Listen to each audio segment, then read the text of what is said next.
edi adwuma no so that say bibi cost a ye behu na ya stop sa nyoma boni na ekoso so no mo why sabia no ya na munya incidents afa mebu ho eba mo ho Pachai, I think say yana or psychiatry on no. Great. Yeah, and that do me pa. What is the rate? Mebu the ye tell who bo so jira bonti no ayi na and no what causes that?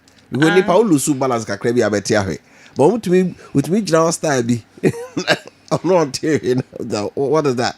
Nti endro tintan na omutom no endro no edosu bebre ready de yenim yate na emom ye won tampe enso wo honom ye wo enoma endro bebre be ye free bi kwa blue ni nyina ewo ho an rock and tie enso ewo ho nti no anka dwumadia sandro no omonom a se de ebia eye adwuma ne esonko ensan so ka ho na se de ebia ye adwuma no eye sonko ebi onoma o fabroso a anonso na omo nso ye omo fabroso o fabroso a ededaw minkanesa enti na ayewo sa ebi nso ohonoma o fabroso e ma oye krakra ebia ne dwumade a eye na emabru no omo beto adomu tintan a mpempi no ye frɛ peer influence ana say curiosity into okọ school na woti school mu no wani adamfo bi a o kire ne say ntampi imatiti ni din wunya bi da ma yenkoye bi ne nhwe se de esiti nanso no enipa bia wo se de yesi anwene no obi adwene nso wo se de yesi anwene no enti no okofa ntampi na no na ene na adwene no afa na adwene ni agye your chemicals kakra we ya adwene ma ema wani gi a edoso ebuama anigi eba nti ofasa no ma ya ebinom ekasa chemical okay na anigi no aba nti no ofasa na ohun se aso we fine oye cool aso we calm o say next time mesa akofa nti edikan ni na ebi kra oshi one row ba kupede bia wokoshi one row no ye kama nanso edru nanim no afa de one row no fa onye sa ni ntimi nya na fine ntimi nya na fine jiso konanim enti na chese wo tie ahwima no enti afa de wo increase row no ekono na sese no onisika won ho ana wonya bi kura no nya na ne ho atwetwe no enti ye frɛ bibi withdrawal enti no bon se ne ho twetwe na se ne ho nye ni yes na kuma bon peperi bia se ne su bri ni kakra okotam no ma na wo hu se wa ye cool enti no wonya na adro na watom ntintan no ennom ya ne ho twetwe no afa de se sika ni honom kura no wo twanto a kire ne ma me se ma ye si ye kotobook sika ni ese enti ma miskan kotobook maamene di sika ne maana na odi akope adru no ano afa de edru akira se obebu obi mpo ana obehu am obi bag ana obewia obi sika kran fa ne ho efse de ne ho ye ne no se wonya adru no ennom ya na ne ho kire no na treatment ewo ho ana management ewo ho mpempi no nipa no ebia curiosity anase wono na wantie asem ntina okotom na okotom no o kan kire ne se onjaya eden no ojaya ne ho twetwe no enti se ne na adwin na tom watom ntintan otene ho enyeye enti opese ojai kra na enyeye enti emoa wo ho anna enti odin beba hospital ye wo moa ye de boa omu etimi jai emwa wo honum pound ne ba hospital e mwa ye de boa omu ejai nti ya abusuafo no ene community fo no hu se obi atomu saa en kikenanim endidi natem asem na aba ase se wakoto aduro bi mu ntintan a otene ho a enti nanso mwa wo ho nti no pesa wo boa na utimi de ne ba hospital emwa e wo ho amanfo busanra no busa me se sanra wuni mro ni ade ekwa be ne fa so eba man no mo ne mpanifo di nkomo because it's quite strange ade bi o wa yin se to me a obetim di aba man no mo doctors amohunu case we ya mo ne food and drugs authority ne narcotics for di nkomo for why we should allow these things to come into the country. Okay. Nti minim say red ne ye tramadol. Tramadol ankasa no nka ye dry ye wadra ye hyeda twere say wo ya obi mu a ebeboa wo na ya no abafom. Na emom no dodo na ye twere na dose na ye twere no ye minimized ye twere no bebre a obetom ntintin. Enti no anka ye dry wo ye shops a ane doctor betira ma na wako pharmacy na wakoto ye drank eboa na emabunu no ahu se eja ofabro so a ye ni bibi tina omo so efa ebro so no na nka omo moton nduro no enso ebinum de omo ya ade omo hu se enipa we ye ndra wo bai enenso aba ade wonko ya wo ben ko antia ne de bia oba beje nduro ya to turn over the counter without prescription no ebinum entesa nke yesa nanso no ebimu epe o musika nti no obeton entesa nke yesa so obi epe ni sika nti eja obeyi nani ho na waton nanso ebimu ya ade se ebimu hu se enewa ba echina wa ba the next time oba no mo report to ebimu ya ade wo ho enduro ni bi nso ho no ma nanka ne botaye ne se ebeboa ama unnam no wo how kakra etimi boa kakra anonso mabunu no nso hu se eduro ye fane de fra red na anonso ma wo mo ade tinka sunku bi enti anonso o ma sha se abuse no ebi mo nso de fra ensam ene o mo ye no ma pi se de o mo de be abuse enti na ni papa mo a ni ye intentional sandro no ho no ye for a purpose but aye bi wo ho no ma eboa nanso no emabunu no efa no emruso na amoma koto adwenu muntin ti no china mo be sa dwede na mo no mo didi hu nkomboyi Dr. Ingrid, my memory ho nationwide tour mo school see how is it going to be? What shall I say about China? Pachai. Okay, boy nkomo. What is it? Okay. Inti ye targeti both northern and then southern sectors. Okay. Inti ye wo doctors bi more Accra. Any near ye wo Kumasi no. Ye ko 12 schools in Accra and then Kumasi. Na intimate me about some of the schools in Kumasi din ye ko OWAS. OWAS. No, but me ko joabing. Uko joabing. Pachai. I see.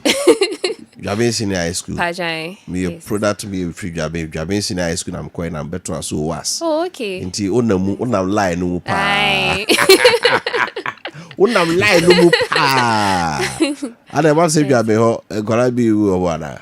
Oh, na mo select at random. Yeah, select at random. Go Jabin kwala ndie. Omo ye good. Mo go to your phone. We are no about was. For sure, we are land mo pa. Like mu jai kontomre for no mo so for line mu yo mu free mo. Kontomre for go so for line mu yo mu free mo akaye. Okay, Jimoko Jabin. We go was. Na mo ko Prempeh College. And I help you. Na ya ko ya Santua Girls Senior High School. St. Louis so eka ho. Eni Kumasi High. Okay.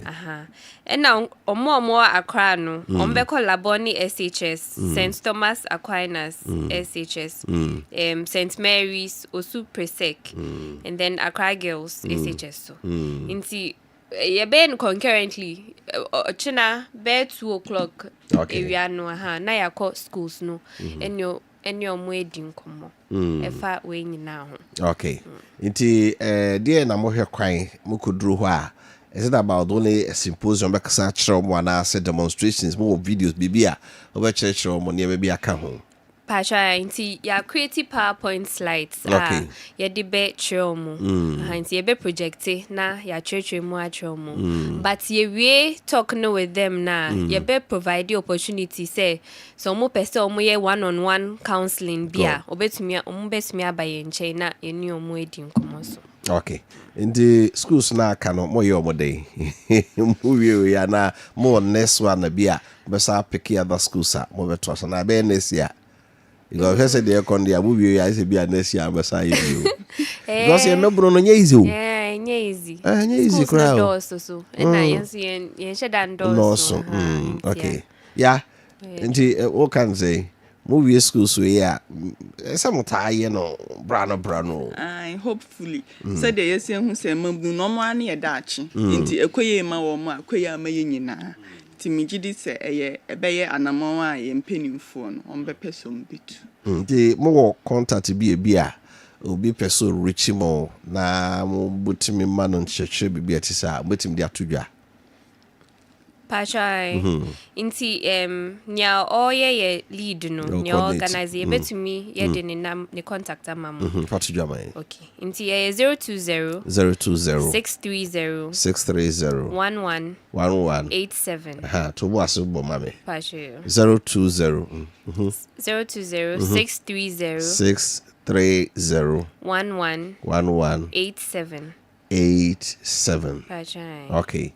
Inti so bi tie na sanchichi om de ma mebunu no challenges a ewo sa enubone nom ne ade aba mu a 020 630 1187 020 630 1187 so na wafre ya ofana word na inyam kwai se woni adaje kra yo medase nti anamo a yetu se bebo Ghana man nyina enkanka yemmambunu no na mmom unimo bi a wato adrobu mu ntintan a enyini ntwere ento ne tetwene kra emwa wo ho nti yesere tu anamo ne fa ne bra hospital na emwa wo ho pa that's it Ingrid also dey na dey chato nti ade kakra me pese meka ne se nkola no omonye just your future no omonye the present nti omonye now special needs any special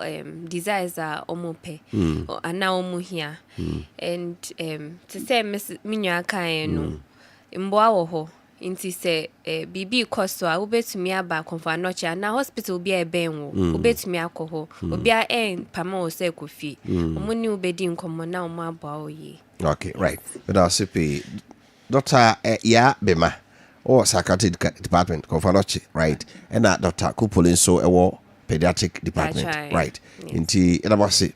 It say Brado Brown, and you be this uncle in a Melbourne prom yeti, 7 years and Roy and Selmo. I mean, come home, be away, be a pay, right? Yeah, that was the past. Right. Yes, yeah, that's the past.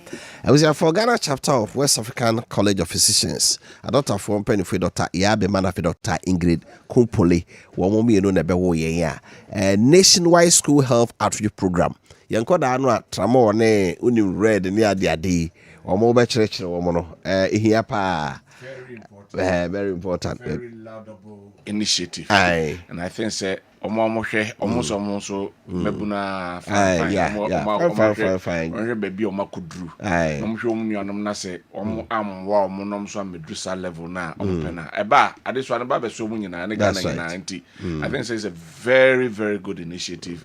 And whoever okoda son sa daye no say the schools no. But schools no so. Schools so. It's the whole Ghana not also no more there. I mean, they try I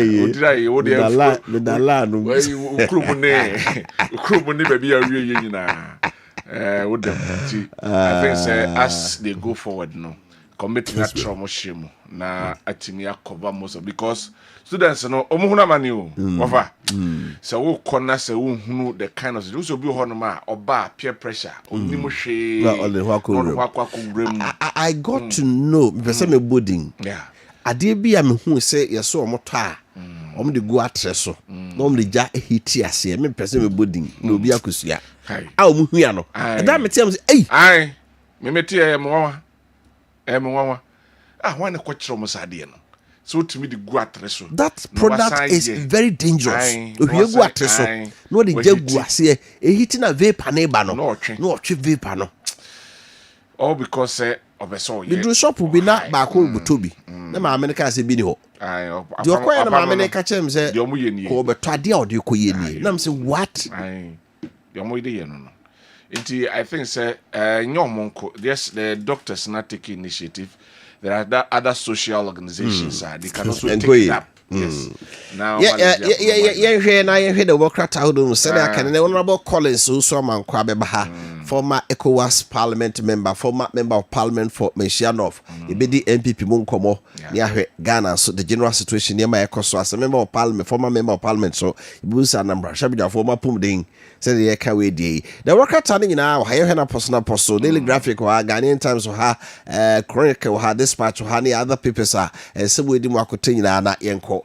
As usual, Daily Graphic, and they shall say. Definitely, Daily Graphic, they shall say. COCOBOD adopts performance management tool to transform regulatory function. COCOBOD dear Ghana pays $349.52 million second Euro bond. No, and our police grabs suspected killer of Queen Madam Bagwe and the Basso so an first indigenous large scale mining ownership ENP secures $100 million loan for major mining deal where engineers and planners one so our hanum senti what the battery and just a cocoa for sending one more at the age with Debbie Babeshe na fi on ahwe dwumede no mu de natimi measure no mu se de nema ekoso honum ene okọ Eurobond na Ghana etua $349.52 million and second yeah card ya say etua eno abeti finance minister no chere say etua so far etua be 1.27 something billion dollars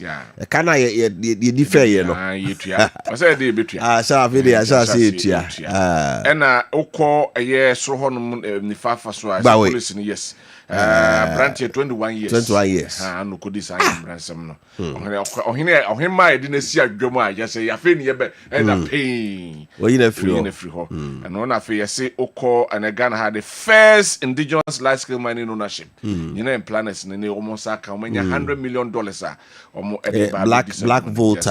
Black Volta gold mining site no and Ibrahim Mahama oye juma engineers and planners so far adibo ha yenka ohwe adwuma wo ya so kai nyina hin box site so ka hona Mahama ebe corona onya asa adwuma no na MPP for buy no so da bi ye ma nye okona ade abanua by 8 years ni yentimi anye da susum ho ye gifi ni nsem 8 years ni ye nya obia metu box site onyina hin na mayen it is sometimes ya na enye bibia na ye politicize sa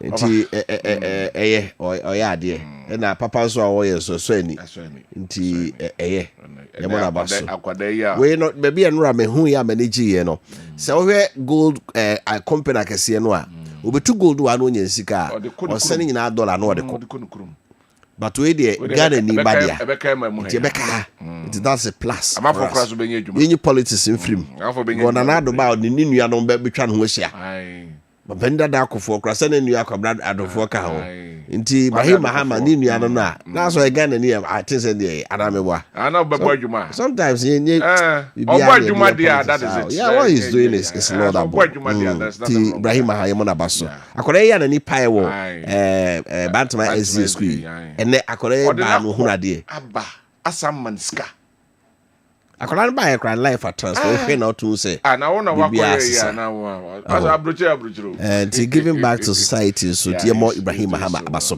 Ghanaian Times ko wakratano ye fanto so Ghana's judicial design breeds interference Professor Kwesi Prempeh and na eka way Sarah so na he ko wakata enu a wo say 12,614 AIDS-related deaths recorded in 2024. GAC embraced technologies in cocoa production. Why na ekasa 21-year-old journalist life at risk. Ghanaian Times go work out and Professor Kwesi Prempeh Constitutional Review Commission committee. So, one of my pennies so mutiate Ghana for drink. Na yefese abemumra constitution 1992 yebesisem. Na Professor Kwesi Prempeh say ekwane a Ghana memo atimu asoye na de asi wo no mabre bia atimu afo bia ye dwuma wono entimi nya dwuma no bra obi ntwintwa na namu ye ba appoint wa ko high court a president ye ba elevated to court of appeal president obeko supreme court a president ubenya chief justice a president bibia president if you lower court ni na honey free ba it is that yes ya structure no na se de ne mampani wotumi kra se wotumi se 2 ono wa de mark council of state for we teachers wotumi 2 ono wa da be ba over kwatia executive no nti o se ma interference itimi twintwa omo anem judge ne kodi asem no a case be political coloration pa no who say that we want fan to ya my job is on the line asem to me atome no ha na kuwakata dia ba say omo help them dey so say afi etwa mu no omo a omo wu ya yade a ekun omo fa HIV AIDS masore for yade ho pim du mienu ahensen na asa ya refi AIDS wo hopa ba hopa wo hopa Professor Ransford Opoku Dako HSS Ghana Koko adwuma no yemfa abefu nimdie nguram no correct na asase it's quite appalling say diama bruni etsi bibini eye advancement in technology ade bi a wo ye no wono hwe kwan obefa so obeye ama aye simple oza kane no say ye nananam kokon no ndo ba bi ensuo wa obuntumi entresu yo mo fa nsuo no mu a na motwa ti utranye ya mo twa nsuo no a no na ebi mo ahro mo enkwa ewu ene broni di nimdie baya ya bridge e di ato nsuo so ene ka kwan ba bi a traffic chie no ya itimi ye kwan se ebi mfa wiem na ebi mfa ase se be ya yensia we no ne ma abrofo ye na ye kokko ya tetekwase de ba ye de dada ye kote ne de akogu apaso ne hata na wo ne akari ye kari wie ne twa ye ka ye wie ye ntimi mfa nimdie bia enwura kokko dum o ka wura Joseph Boahedo former kokko bosi o ona ba na o ka se sa kokko new ayi a wo de ba ya hybrid system na omu eduedua kokko no bi ehyehyehye na yi no artificial pollination good afi de kokko dua ba kokko a se de sia so no Inti technology the enfa binguram na beboaye yenko. The Chronicle as engineers and planners acquired Black Voter Gold project in landmark $100 million deal into Ibrahim Muhammad Foni ewa hanum say savagery of the highest order of Asimwa Rehopa. Man killed and body sold for 7,000 Ghana cedis for ritual at Adidome. Nipa nkwa empemon song 7,000 7,000 cedis 70 million aba we nipa nkwa ye akoje 70 million nipa koro baby or something for modern mfa nti eno ewo hanum esame ena afi Mahama can't claim credit for any Eban Akoma oil discoveries minorities here debi I'm just say o ma breso eno hu fa ngo ho ti aban be kasa fe ni ehu no oil da na entisa yasemon ye kuye ni mo ane ye the dispatch ko wakata na eto so dispatch say I promise to fully implement the constitutional reforms. Mahama says so. Ethics must be central to new anti-corruption strategy. Zebra delay General 26 vote for flag bearer and elect flag bearer by June 2026. Asamoah Boateng edges MPP. Kowakata dispatch Ediaba say Constitutional Review Commission committee kra. Ya was okisi prempe da no ona mampani no mse osio. If you mo amobaye no titi Ghana for the omo ka fire memura constitution sakara fa mre mu a me hyebo se mehwe na edi ayedwuma pepepepepe no ha. Ena Joseph Brown so kire se e wo se ema ye ni ebre na kwan ye fa so se we inaugurate anti-corruption committee bi. Omo he na kwan fa so dwurundie no ebitu ase no into ho anamon. Ena Rasivila Samoa Boateng former Minister of Chieftaincy and Religious Affairs. Was it 2 MPP for say about January? Yeah, to say almost 12 flag bearer no. Be almost Fanko June. Or no say omombra grassroots no. Na grassroots no ha sum ye ma hwa.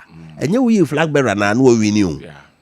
So why nye former Jumani year? Who team now was strikers? The defense midfield nya. Mo sha ne ya show 2. Ya be show. Nti Asamoah Boateng ye obi a knowledge kura no. O se party adwuma ya chinti no ka so man me national chairman man to man so o de man no a kane me bi ho no anka o ma hihye ni ye. Tinye se we flag bearer and tema no win. Se form honya you still lose. Yanko. Right, my Alpha Daybreak and Twaswa, massive debt relief for Ghana. Dr. Kessel ato for symphony at the ha ono and yet finance minister for Stanford for the Magana and symphony at the hand can relieve ya tweet ya afi ma yankwe na Ghana flees from gay vote at UN. Yanto. Me say fidie yi abo ani sunko. Wo ma dwane? Dwane so ani sunko. Wo ma dwane wofa? Aba. Anto. Wo ma anto o. On ti se oto na wadwen o se obi no de oba obekọ atia gay a. Masa omboa. Wo ma anto. Politicians ne pe power. Obeka cho se me ba me gay me suso. Onya power ni wi oboa gay ni tishem o se Ghana ye koto betia gay for you na Ghana nto aba no Ghana nkoto wo ma dwane o the results nyina beto paper nanim Ghana nil yankwa nkoto na the award paper no anim enso enonom afi Ghana Navy hosts IMDEC 2025 and also eda aye paper no enso en okay, Ebrano nti evansi ani nkodwa somra. Abisa for opana phones me kan kire say what the abrochira bagana omo na easy buy akabum se bra. Get your due phone now with little deposit and pay the rest in installment. Mobile phone be our smartphone, Samsung, Itel, Infinix, Tecno. Matekra se omo the iPhone beka ho. Edu phone na open no. Nyafe na obuobu sika no na ode akwa akoto. Opana phone se bra kakra bi obenya de ato ase no na waje na odo Ghana card and national ID card aba na ehu se KOD animu nie na ye de phone no amawo na afi o pause de bia meto susu na otwe bosome otete ya na ye ode abroche na ebi wo abroche na you just enter the shop product no afa otete ka wi adan kra no akwaje ha nti opana phone bi aba Ghana brand new original phones nko ana oton hono refurbished will be any to be so and I'll pay to mechanical opana phones. Kwaje wo de na osutua kakra. Opana phones edum Prudential Banks kakra bia kan ni ko house dan no the opposite ni hwe ni mu pe bo se shop bi ho na opana phones wo edum ho anso no abosan ya Ezra FM wo mu no ya Tabaro building na Ezra FM wo mu no enso the opposite ni hwe ni mu pe opana phone shop ba ko so ho Fresisia 0244 230710 0244 230710 eso Stabic Bank say yen kancham say enei wamo eba emma a small and medium businesses say ene some nema betimi akonanim enti wamo edi dwumadie bi eba afibia omo eye no maboa emma business no etimi akonanim ti so person business no etimi enyinim na ekoyie pa dia enei afidie na onso odu ho adom na waboa emma ena onso dwumadie no etimi akosom na dia tudin ene say 2025 Stanbic SME clinic na esi eno ena sese bibia more opportunities ema small and medium size businesses no etimi konanim afi etre da so future ready SMEs driving innovation growth and sustainability na nyame adoma 8 of a year July 8 of this ene de no baso Uzbek hotel ewo Sunyane na nyame adoma china ene na chi enso abaso ewo Golden Bean Hotel Kumasi na am ena baso nti so pese wo ka ho ana wakọ social media pages na so at Stanbic Bank Ghana na afi wakọ register at Stanbic Bank Ghana na wakọ register na so betimi afresh Stanbic Bank Business Incubator no ewo 0302 610714 0302 610714 na afi waji details no edo na New Scientific Hospital Dr. Demo the womb and penis repairer say fanto nim sa wo ho ye de abra na obesima mfidi ode ye adwuma no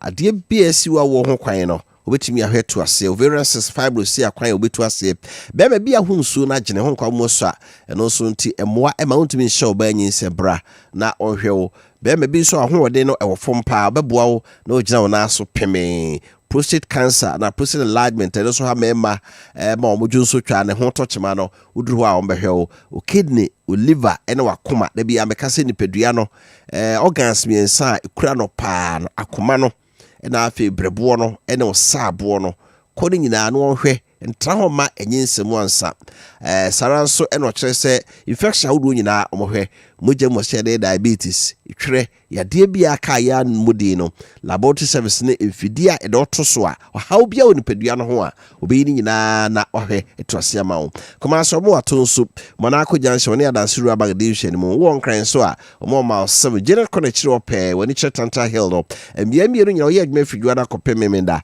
anopa no so ne fa kɔpɛ adwuma no nsia ɛne ne nkasa wɔ 0244 087 687 0244 087 687 so Elite College wo Kumasi na to nsa frem we mu a mowie basic school macho BC ewie ya mo ya hoboasem beko SHS anase STEM school na beko so TVET na mbese mokwa na modimani akire mu Elite College wo Kumasi na ya to ye boase akyekyero ade ye ma first hand experience so sebe ya wo ko aye school to aso ya nema betimi akoye enso the amount ya wo aye guidance and counseling honma ya de emma wo wono free retired headmasters and headmistresses womo ewo experience papa ebisu aye university lecturers womo enim new curriculum no mbe checho no subject combination also ye say betimi aboa na dacho no anye kwa sanso ne ye we nyina no na ye sign ama practical lessons ewo information communication technology ICT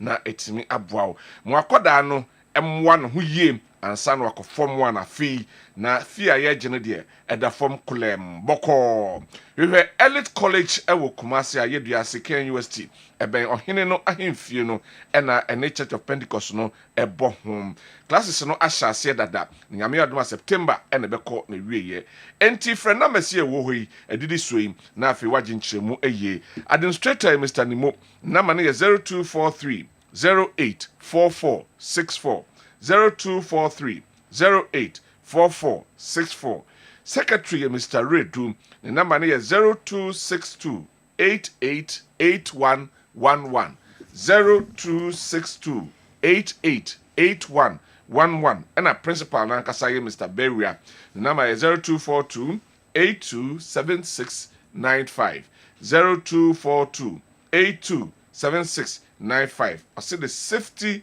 and security of your ward is assured.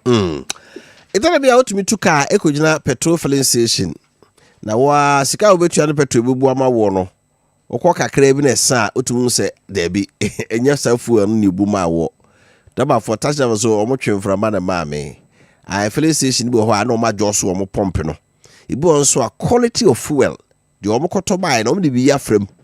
Itimi the how car the engine kwa na kakra bi no engine brake it say National Petroleum Authority for just omugina omo na aso omo hwese obi abeto fuel every filling station bia no obetimenya quality fuel na sika na otuaye no ehon so petrol na diesel pepepe na ebu ma wo enti wakoto petrol filling station bi na oji sisiu ana quality of fuel ebu ma wo no enye papa asel car no bibia bobodia na ma NPA for aso ente NPA for chese omo toll free number and one so from no akachiro say because fuel wa ha the betray anya sa no mbu ma me na fuel anya papa ma me car no atwetwe mu na oma be hwemu oma number se 0302 550 380 0302 550 380 free ufra untu ahwe ana ko MPA for head office e won cry Jowlu off the NY highway and some more original office region biano NPA4 ewo office ho nemu kai so sisa wo problem bi wo fuel bi akotoye ewo filling station bi a wo 48 hours 2 days so be report twemu a o report a o kan wasem a enyeye NPA where customer care meets excellence. Grace Gift Herbal Clinic and Laboratory Services and Controls in the Yadebe Hawo Edokro Atete Watch say a home Phoebe maybe ya wouldn't me enyan and no Nasonia and Wadru.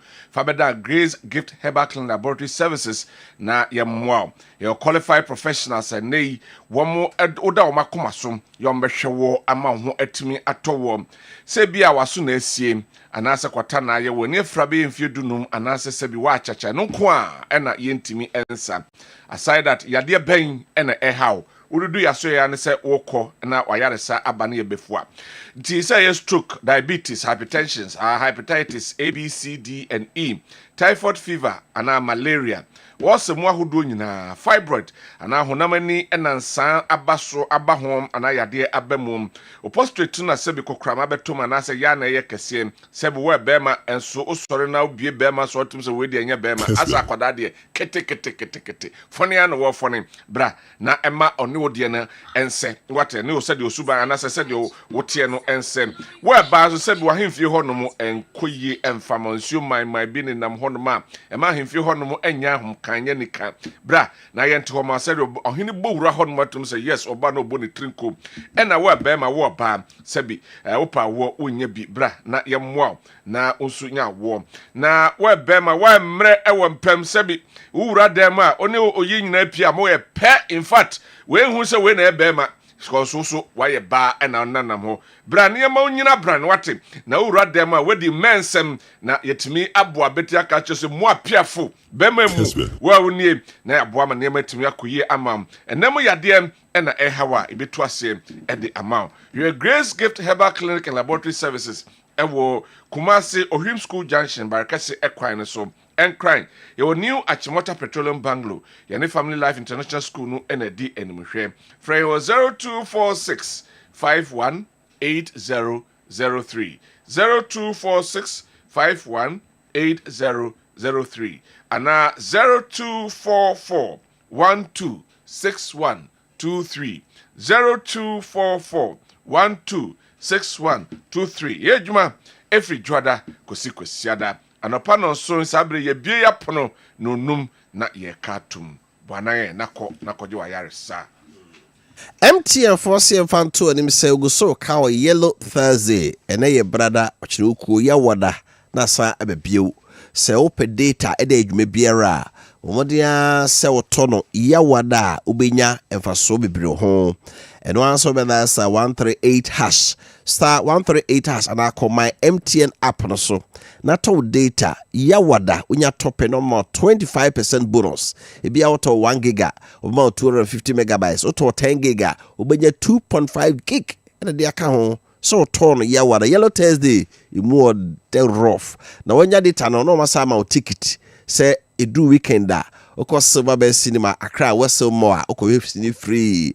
Kumasi so Golden Cinema and so Kumasi more also kwa ko sini free ti emu ayede dalasa 138 and akoma MTN app so never momo eto o yellow Thursday ya wada uto data no a when you 25% account MTN everywhere you go.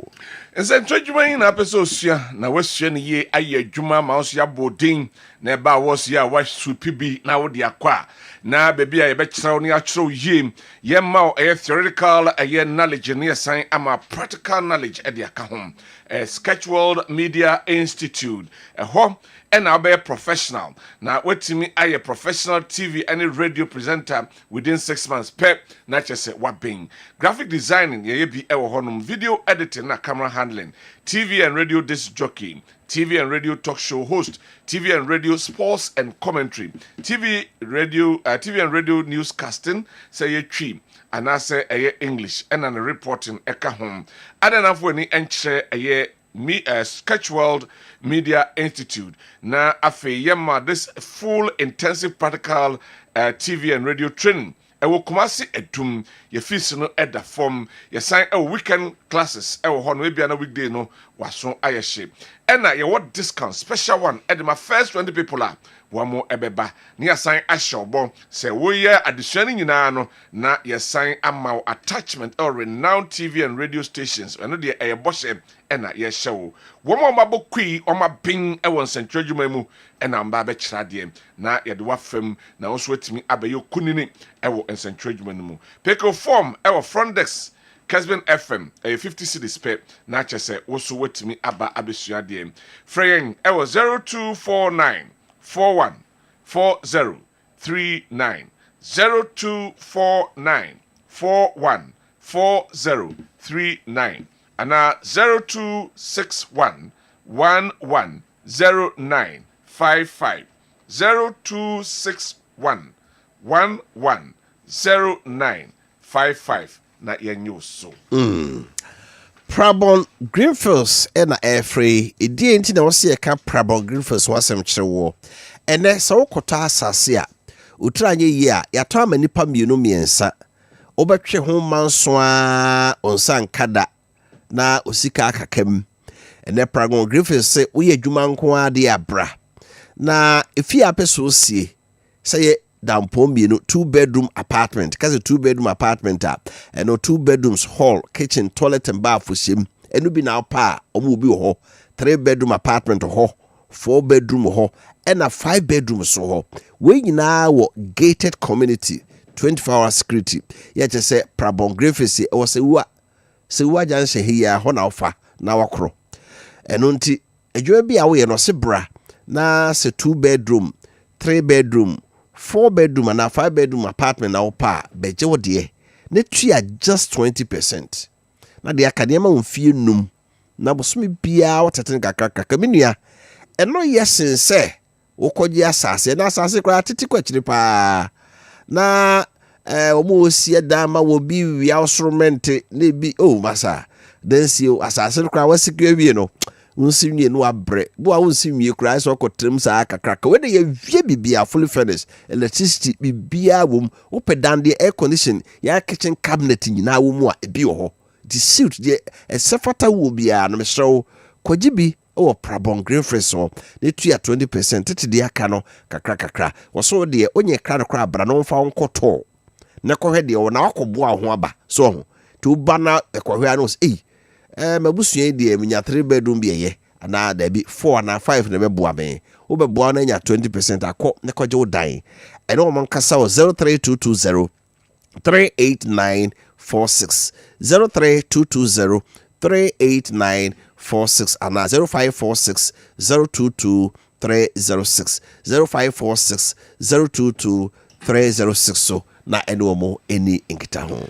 Kessben travel and tour and then wakwentu ho ensem na etesen mamemhye hello wakomo bi abubukata mesrew memfo wani nchire ba bibia bio bra Kessben travel and tour na afa yen hyema yen ya bokui papa ba kwentu ho hye ene afutu ene se yen nyema emfa emawa usan ho a sabio wanhwa adonsa ebehye odamrifam ane na afo wani enchim ewo Aseda House first floor ho na Kessben travel and tour ewo na afa wakonto ho afutuo se hotel na pese reserve mount se afem ticket na pese reserve mount flight schedules de kra sen ene ho ensemotie yemmo amane na yenhye nyina emfa emmam na de akofa betum kra de dutwam ebia wa yenhye nyina ahwie asa obetu kwan no wo bre ne so na eso enso akasika de betwa ticket ho ayedin manensuro mensuro kra wo de bo anan na bra na behu yen na ene entrase be yenhye na etwa ticket na ma na so wodi nhye no so kama umpe we na apedien Frame 0209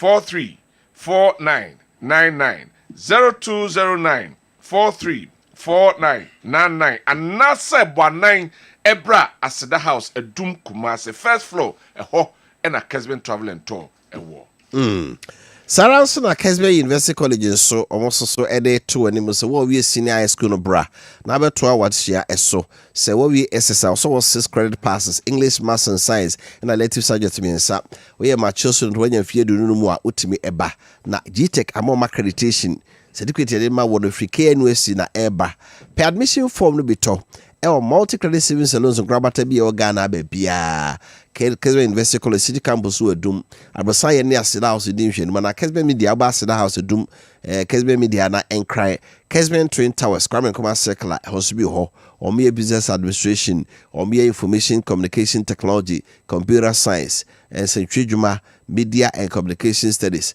midwifery nursing logistics procurement supply chain management course be brewa omo eye on main campus or contrast Lake Road and on kasa it was 0501 6373 83 0501 6373 83 0264 170475 or so na eno money inkita hu bia so ese na efata. Right, we're just about 22 minutes after 8 no trouble about sima aduonu emienu. Agrata Natural Health Care penifo ha na se de ta no mudi nkomo no brano apom de ho nsem de hia pa na nso omo ha bio a ye no omo ebedi enkomo na de omo no wɔn ɛne yɛn nso akyɛ na wɔn nso ate bi na wɔde bi nso ato kotokuo brain and vision regeneration sɛ adwene ho atɔkyema w'ani no ɛsi asɛe koraa a ɔmotumi yɛ ɔsɛ autism akwadaa yɛ wo no a wɔyɛ autistic cerebral palsy ɛna afei all mental health recovery programs nyinaa no wɔn ɛyɛ doc akwaba medase bebree onia na ho yɛ mpajan yehu adom mehu ye ba agrata waso yɛ te sɛ yehu adom so be microphone wa okay fantastic yehu adom yehu ye great and idea ho asɛm ne yɛka nti te sɛ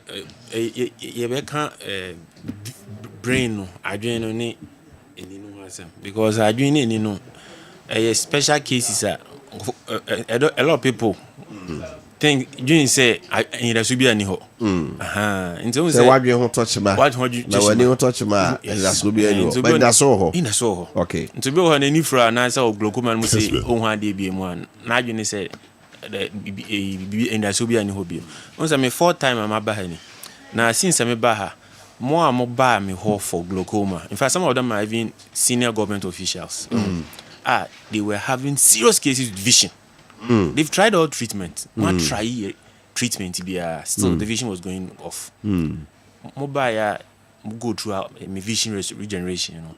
Now they are living testimonies. Okay. They are living and these are high public officials. And see the reality is say abdwen ni eni yare in the so sense nimpedua no Yampo born here no born here say the cells no we keep it renewing if even the cell renewal or cell regenerating. Na ye be hu say adwene no only the main organ I kura nimpedua no. Ade ye bibia e adwene no. Ye be hu ade e adwene bibia e be kasa e adwene bibia e adwene no. Nti adwene cases be to say autism. Say e kan kwala no a akwala no mostly no autism a multifactorial issue like you never be brain but mostly no e be impair no with ni speech it's akwala no me to akwala no ntumi nkasa and bia the other fact behaviors bi so akwala no be show say bi wo ha ontumi nda bi wo be nya aggression and I say even hyperactivity and others be constipation and a whole lot ni hina cha say adwen no ne holistic functioning no it has been impaired. And baby or attachment injuries and damages about adwene no ne pathways. Nta ba na sa no adwene no ne electrical system no aye frɛ no synaptic connectivity no and to me and communicate well in a biochemical state so no so it is not balanced. And them say your baby frɛ no biochemical substances of the brain. So no so any balance adwene no ntumi enye dwuma eye. Nti with us no what we do ni say ye be balance brain chemistry na ye balance brain electrical communication system we call it the synaptic communication. Okay. So ye be balance both of them na ye optimize all the systems within because brain no eye dwuma with the whole system. And what to say what can I say the liver, the kidney, the heart, they are the 3 most important organs are it is true because they support the brain. The pancreas, all of them support the brain. The brain also needs insulin to work. And she say children with autism, apart from say they have communication disorder and I say hyperactivity and other issues, you know, they also have issues with brain insulin resistance, or what we can say is the brain diabetes. To restore the brain, a holistic approach, and that is what we use. We use the science of holistic regeneration to optimize the brain and the whole system, so that the whole system can work in sync optimally. So there's no issue with any listen. Then with cerebral palsy, you know, that one also is also a brain issue, about affected brain, you know, some part of it, mostly the motor cortex of the brain and other parts of the brain. And see, with that one, we repair the brain. And because we are able to repair the brain, no matter the disease of the brain, we are able to recover it, restore it. And ours is natural. No surgery, no any therapy ever cause effect to the patient. It's natural, safe, and it works. The reason why it works is the right science. Into no wujidio wunjidio akola no betono or the person would recover. Into because we believe in our science, because we know that science is everything in this life. And if it is the right science, that is truth science. That is science that doesn't lie. Science that does not lie means there is a science that is actually in tune with the natural laws of creation. The can say cerebral palsy ne autism is treatable. It's treatable. We can improve. Yes, we have cases of children we have recovered. In fact, there's currently one patient that may recover no. The boy is 20 years, and we have achieved sleep quality. We've also achieved calmness. It's left with the third one. It's been for 1 year, because to recover such children and yet instant, a gradual, because it's a natural approach. It's natural, and you say nature is gradualism, like kakakakra. Within this 1 year, I'm to achieve all the issues within the spectrum, so that this time the child can recover and be in a normal state. For a lot to you be to care now, see for more. Now what my from? My number is 055 80 84 635 635. Yeah. So this will be 055 80 84 635. And I will screen us on to we are here piano. You can also see then at Bakoka home 0277 80 21 27 0277 80 21 27. In treatment, it's a natural approach, and we do it within a period of 6 months to 1 year. So we need extra now back for regeneration and restoration. Within a period of 6 months to 1 year, and a better restore vision in our mouth, because we are now growing, rebuilding the system. But what I say, it's a gradual, but you start here within the first few months, you start seeing the light vision coming. Okay. When we say vision, now you can able to see. You're able to see things. It's gradually building up, because a gradual, and you rebuild the brain in the system. So you be on a natural therapy to regenerate the system. And it's about autism, cerebral palsy. What I want to tell parents, in fact, I was telling you of a case that I'm handling now. Yeah. And the father has told me, because about no in a chin baby we are seeing. Na Oshia to God's glory, Akwala improve. He's going to promote me to the whole world. Right. Say, autism can be recovered, and there's somebody in Ghana who can recover autism, because the boy is 20 years old. And I could be US, Canada, everywhere. He's tried everything. It's my treatment that has improved the boy. We are doing for 1 year. Within 4 months, we have achieved 70% recovery. Yeah, within 1 year. But 4 months, we are now in our 4th month. We have achieved 70% recovery for the boy. So now we are all happy that at least we are making progress. We are achieving treatment milestones. And see, the father has actually is even my ambassador, because what he has gone through. Now, say parents with such children, they go through a lot, and because they don't get the right treatment, they don't get the right people with the right science that will guide them. And see, at the end of the day, the child could grow up and still become issues for society. But hope is there. In the autism parent, what I want to tell them is say, all hope is not lost. Now hope is available. Autism, and just say we be yeah. Okay. There's hope. Cerebral palsy, yes, epilepsy, all brain diseases. Even if there is tumor in the brain, we can treat it naturally without surgery. I see. Yes. I see a need also. Yeah. Automatic. Yes, any no so sir. Any so a brain issue. Okay. In terms say neurons ganglion cells. Say an optic nerve no. Say humano etitia and a vision a call, because humano connect any no to the adrenal. I touch man. So to me pick a light. Don't say it's a relay system. Ganglion cells and a relay system. It's a pick a light from outside to the brain. Brain explains it. Okay. Not the amount. And so when there is vision loss, we have a way of regenerating the nerves. Recently, I gave a presentation of how the ganglion nerves can be regenerated to an eye doctor, and he was really surprised. I explained the science to him. This is science, and you see, they're also scientists, so they understand the science.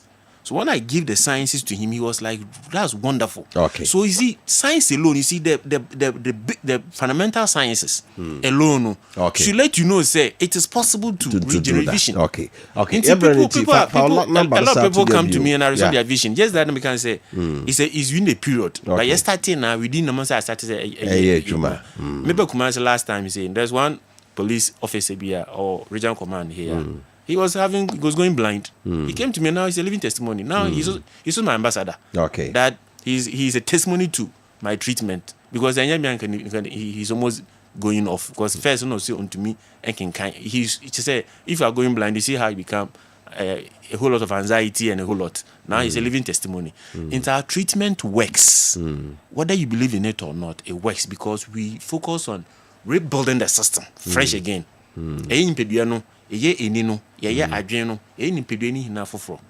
that what you are losing, you will be able to recover it back. Until now, there's hope for more glaucoma, more all blinding conditions, vision conditions, you can restore them. The phone number to job you by. My number is 055 80 84 635. 055 80 84 635. Tigo near 0277 80 21 27. Yes. Until we are our autism. Our colon kasa. A colon auntie. Or now could be in fact, to God's glory, we are the final solution. Okay. So the for GDO Munjindio, a plan recover. Okay. The same also with be our glaucoma. Now, any year and any infra. Or there could be either say why operation or when you operation, we can restore it for you. And independent bra. Right.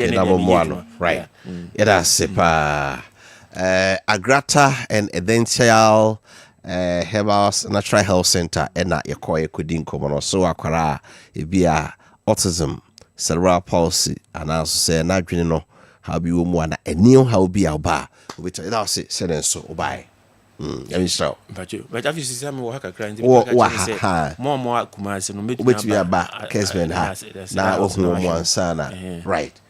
Doctor, it has to right. It was for Yakoji upon the home some ba. Sabre no traba pound sima edua. Some said they kai no horse on Quena in the big drain honorable Collins also among Kwaha. HB Obetrase na yedi enkomo. You MPP party mu. Yeah, said you almost try and change as a political party more position. I mean, no say na party the restructure or more ye and on seminar so yeah, the wholesome and so ebe praying. My message in Kakra na honorable enter say Oyibo watching from Achoman Rebehi MPP Media Petros. The painful death of Honorable Akwetia MP has come to me as a shock.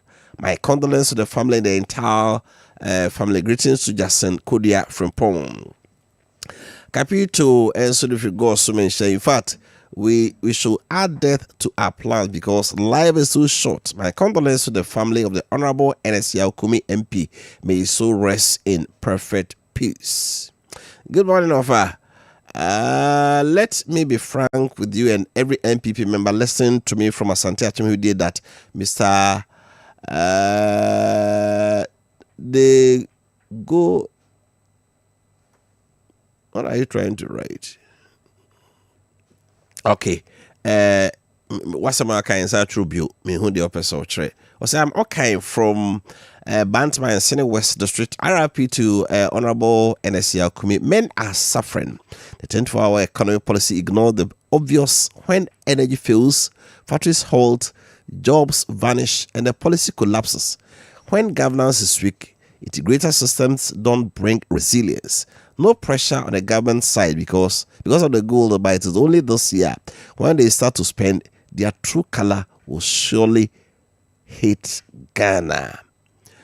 Befi from Adwato, condolences to the family of Honorable NSCL Kumi and the entire NPP family. Regards to Honorable Asenso Boache. Teacher Kujo from Tepa Enyesuso. May Honorable Enesia Kumi make her have mercy on his soul and grant him peace. My condolence goes to his wife, children, and all dependents during his difficult time. Greeting to Honorable Nana Ajimai Prempe, Chairman Ordinal Kofi Appiah Kuka. Over, we are telling the NDC people to go and chill late Honorable Enesia Kumi. Sasa, you pressured him with court case and now he's gone. And to be Igbos, this will only happen in some Tafre George constituency. What's the meaning of that? What a sad news. Indeed, he should rest in peace. From Kojo Asempa Furniture Works, Edum. Right, Honorable Collins, also Mankwa Ewaha, former member, ECOWAS Parliament, former member, Menshia North. MPP mebro modi party mutintimai Kumasi Santime mu ne Ghana memu pa mu ba ko ha ya ene no ebedi enkomo Honorable Ofa akwaba yeah nua say because I finish your pie is in order is in order you share ya che sure you share like komo de na no si di komo mi so hoye pa nyame adom ebusuafo nyina hoye sharp yeah hoye asane be koso no misa se mo si nra ne nyina abo ipusa Honorable Enesia Kumi. What do you have to say? Oh, me that's it. Ofa. Just say I'm speechless because Ernest Kumi was full of life. Nansa na no mamenchia etiefo ne ahwefo. Nipa dodo na hweye. Banya ne ntie se mia menuaba lexibo ahe. Ne kobi mo ne nanabunsumu obia etie ye. Ehweye etie ye. Na makase mesoso mefa akonyan so. Na de dikan me de yakọ kese pa. Akwa yenua Ernest Kumi. Busuafo itichiu nkwada wajan wachire ene hokani se breti se nyankopon kwa na betimi acheche wonre na emoya because said ye na me kanu say he was full of life a branty pa che say yenka bi nhemu koda sorry ya yare nso che ne prekope a che say emoya pa mehwe menamfofo bi ono omudi nkomo a ansa na sabi wo dane atona na wotimi hu se ono ankasa kra nam se wanka bi anhyem nemo wabre se abranti beba be ya mayosem na wafa titi mo pa otakonia ba ina now to internally miao externally miao nti ne de no na emoya but sasa na yeka no nti de yebeka ne se nyankopon na nchechire abusua no ne New Patriotic Party so on cheche yere because say ya hwe abrantie pa because say me personally say your meetings are national communications meeting na oba bia no oba na beto better be chair o say we na ye senior most ti ba mental ne chair o say senior na say eniema e course me so Kumi yaw bibia e course boko senior me ho dia wo no say ka wo bagima me wo no eni e de na ye de aye serious enti ya hwradie in fact very knowledgeable young man enti can say de betimi aka ne say de nyina amanyame say de tresem eka no sa de nyina mu yemfa amanyankopon ono no de ma ono aso no oje anyasi su yehunu bi ewon bia na wo say ye ne a nyame de yenko ache ye tiase ye nya say su yehunu no na fotu sem a enkoma obibia and say all is vanity said they na ye kan ntin yakoba die juma ye die juma ye chese mfifre ti ye nyina ye bedane ato enu ntina o ye bibia na wadwene ho mienu na wado nipa ewiase no a transit sana me ho no it's a stage when your time is up you will definitely leave the stage ontime nkaso fa say your concert so time so free stage in so sana no biaba ntino so hunu sa niema no the reality in life na etime so humble e ma hu se bibia wo ye bia no e wo se wo dwene ho mienu se dan kwa ma bia no se bi ye nyina wa kontabuo bi ebu enti ye nua no bebo bra na efe abrantie go school anyanim de obesom ono ankasa na manfo in fact edian ye de man no Akwatia Star Boy no ye dian meso meka ho bi sanse na owonim de sonko one no ye argument a otimi hu se abrantie no a very deep but ni nyina echi no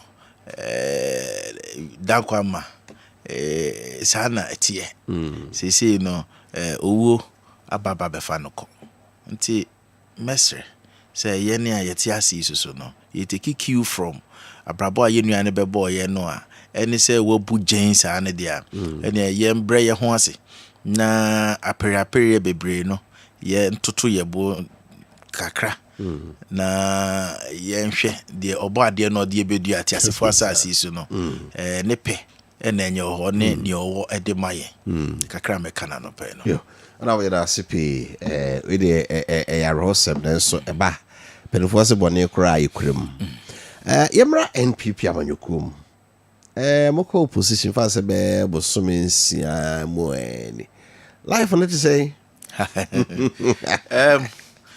no kreni on say o share multi-party democracy e dey adwuma wo man yimu ever since we ushered ourselves into Fourth Republic multi-party democracy ne edi dwuma na de yenim say two glamorous political party MPP NDC achese na edi aban say two parties na alternative power since Fourth Republic enti we bana we ko na no kreni aban ba fofra all over the world ya no good will be enti say o sisi ukra o ka ho asem a nkrofo so aban ne ba ye nche na mangu se nkrofo to sa anwom no ohu na mo to sa anwom no very soon wo de ye ofia o beto ayen abeka se mo bi kan you me dey from where I sit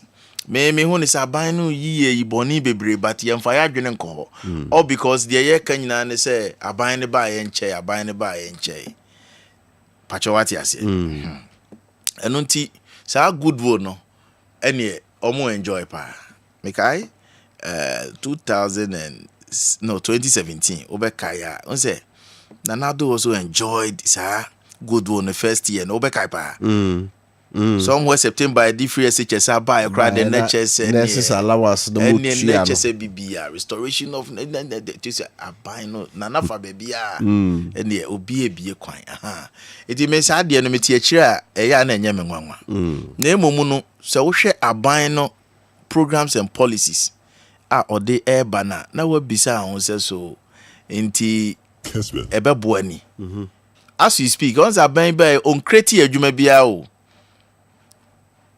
omo for mo adwuma nyina ye di aban dada no ebe ye yo ene ye nkrofo adi ene ye de afoforo chemu aban ne ba ye no 6 months on create adwuma bia the only policy or the ba ye gold border ye kan ho asem and that policy yes menua samejamfi I wish him well say young man ye dey na si dwuma di ati say ano na mum there's a growing concern on averting the mind because of the meme hu ne form no enye selfishness because I've seen a lot of gold dealers, including small scale miners, almost to say gold on the born. Said the good board top gold no cranny or more boka. Or more tete or more few any other operational cost to free more or more boka. And you are observe social media no campaign just what you say or more hocher or more pa. I just say MPP Brenda Crana near him say yeah share said yeah na fuel prices world market I call all-time high near the adini in edge, you know. Na a pound of a good near to be 16,000 now 15 to 16,000. And then that's what ya but 8,000. Yes. Enti hono abanhwe ho. Na omun ka semni ye. Me de ye ma ye nyina. Ha. It is a obia dollar. I say dollar. See the ne appreciate no cry ye back up emra dollar no ahoden course ro pa no obeka ya then government yen hihye ya ma afi na dollar no say ba form kakra so as a time ye de akonwa no ema NDC no na dollar no 14.2 na nye 16 but as we speak almost the 16 17 be cry almost there no na ye propaganda but asat ye dia amemone ma wo almost 7 January 2025 no check from Bank of and with a check from all 14.2 sure there 14.2 and I want to put it on record say na there na ba form dada so when people cry na ho na be ba form dada but ni nyina echi no wo we economy ya we haven't been able to formalize it well. Until now, quiet to say the autopilot. Sometimes, being determined by external shocks. Until say, obiti ni kromo yen ni niema no ne sunsun so e kan. I feel that se Ghana be kon nimpa dia ene e wo say economy no yetimi ebo ye homodian na be export driven economy.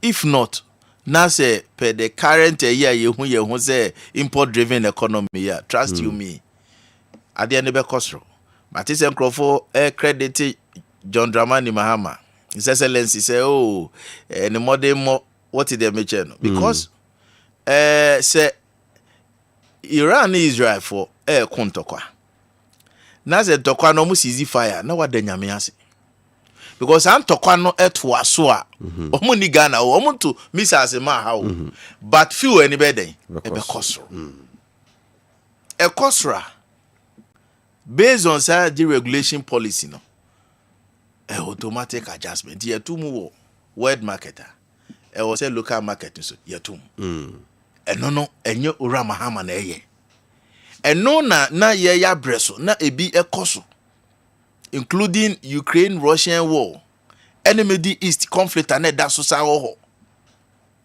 because Israel for Syria for Omar Kotwash Hezbollah Lebanon. What did they mention? No?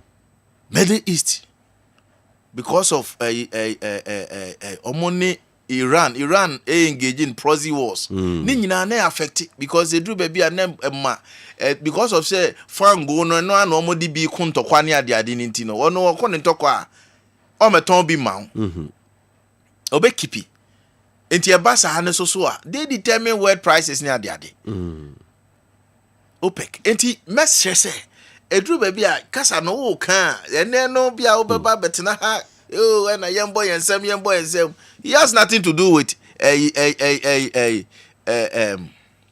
fuel sebi eba form what did they mention no it is say no NDC for my etias yes na ho den na aba form there yesre wo mo ye nyina ebo mpa ye say nko ye mai na emom no say epeja ne mu a ye person beba be ka kire yen because me kai say ora mahama junior last month obeka che yes we are not immune to fuel increment as a result of Iran Israel conflict. It is asem no obeka ye no o my ye say Ghana for mo fanshem tumu no ye ba betum lucky enem crofo no the kwani jae eja to kwano kakra enti moma enema ni na ho na amanfo no ehunu se de amamu no enhyehyeye eko And this a propaganda no. A time will come, betina this very studio. Na mwasa catch say, oh, mama ye nyina ye engine tum se ntoko ekoso baby, Debbie. To ayonko wan sit to aduam. Emra ye ka say Ukraine Russian war. Mo be catch say ye two missiles bi amra Kumasi anankran. Nti mo mfa nya adwuma. Ba no ye nyina ye nim. Say affected world market. In terms of fuel any sikasem. Ni nyina na ka ho bi. Okay. Right, honorable, the number 2 na yemra NPP amanyukumu.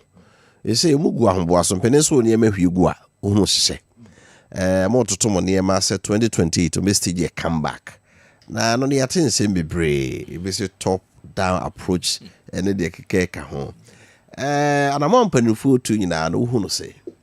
Oh, me that's it. Ofa de omni makane fidie bebre so say NPP enya social club and enya fan club. It's a political party. That's it. Being governed by constitution. Inti de ye bia no e was say twen adwenesi so say na abrewa sesen. And in this contest na abrewa ne your constitution no. The constitution is also a Ghana constitution so say. Inti argument be a cost because as we speak there has been two schools of thought. ABC say I'll come to that. Nemo the cost will be a yansan jintum say ye mra na boko ne ho e ban no ensesen. So ye two anamon bi anamon na ye two no contrary to what our constitution dictates is important. I was say ye kohwe. Say the core constitution ni o say obi entieti amra so a na afi no ya tone down kakra. E basa na ho ye no ti akoma ma wo mo a se bi empanfo a wo mo party enam ho nti no ebi mo ebusuafo hwere wo mo kra ebi mo call exas ebi mo enwuma say ye chese obi kra ebesi na wantima ansori anyina ne nan so bi nti wo take decision bia wo sa dwene sa ankrofo ni nyina so na emomu no say decision bia no 88 amra so dia then I'm of a firm belief say BBNC as to say internal elections ye ne there say no yakomo hurura ebeju now national council and national executive committee and ekoshi aye walisa